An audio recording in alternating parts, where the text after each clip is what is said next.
वाशिम जिल्ह्यातील झाकलवाडी येथील शेतकरी संतोष लांडकर यांची कृषी पंपाला वीज जोडणी देण्यास वीज वितरण कंपनीकडून टाळाटाळ केली जात आहे।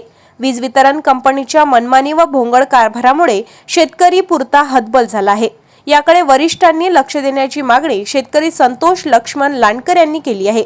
शेतकरी संतोष लांडकर यांची आई नामे देवकाबाई यांनी 2021 साली शेतातील कृषी पंपासाठी वीज जोडणीसाठी रीतसर अर्ज करून अनामत रक्कम सुद्धा भरली। मात्र वीज रोहित्र देण्यास तेव्हापासून तर आजपर्यंत टाळाटाळ होत आहे, असा त्यांचा आरोप आहे। शेती सिंचनासाठी पाणी आहे, पण वीज जोडणी नसल्याने शेतकऱ्यांना ओलीत करता येत नसल्याने गेल्या 4 वर्षांपासून शेतकऱ्यांचे मोठे नुकसान झाले आहे। वीज जोडणी नसल्याने आडात आहे, पण पोऱ्यात येत नाही, अशी अवस्था शेतकऱ्यांची झाली आहे। वरिष्ठांनी याकडे लक्ष देऊन वीज जोडणी द्यावी, अशी मागणी शेतकरी संतोष लांडकर यांनी केली आहे।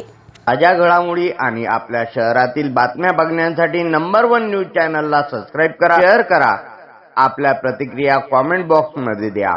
आपल्या बातम्या नंबर 1 न्यूज चॅनलवर बघण्यासाठी 99 21 58 96 63 या व्हॉट्सअपवर मेसेज करा।